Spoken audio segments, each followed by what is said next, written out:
சூரசம்ஹாரம் முடிந்த பிறகு இப்ப கேட்கணும். இப்பதான் கோபமெல்லாம் அடங்கி இருக்கும்.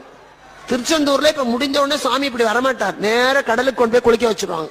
முருகனோடைய தான் நாமளும் குளிப்போம். முடியாதவங்க வெளியே வந்து தண்ணி தெளிச்சுக்கலாம். அந்த குளிச்சுட்டு வருவான் பாருங்க அந்த ஜெக ஜோதியா, அப்ப பார்க்கணும், அந்த அழகே வேறையா இருக்கும். சூரனை சம்ஹாரம் பண்ண போறபோது அந்த முருகன் முகத்துல ஒரு கோபம் இருக்கும். அதெல்லாம் உத்து பார்க்கணும், பார்த்தா தெரியும். கோபத்தோட போவான். சம்ஹாரம் முடிந்து கடல்ல குளிச்சுட்டு ஜிகுஜிகுன்னு இழுத்து தூக்கிட்டு வருவாங்க வேகமா. அப்படியே அந்த முகத்துல ஒரு ஒளி, ஒரு சந்தோஷம். அப்ப மடிப்பிச்ச கேட்கணும், அப்ப ஆனந்தத்தோட கொடுப்பான். சூரசம்ஹாரத்தின் போது கேட்கவே கூடாது. இப்ப வெளியே போற போது நம்ம தூரம் நிக்க பார்க்கணும்.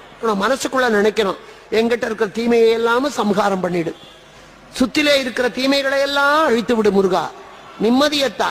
நம்ம திரும்பி வரும்போதுதான் கையெழுந்தி கேட்கணும், முருகா. அப்படித்தான் சஷ்டி விரதம் இருக்கணும். அப்படி இருந்தால் சத்தியமா குழந்தை பிறக்கும். இதை சொல்ல தகுதி ஏன்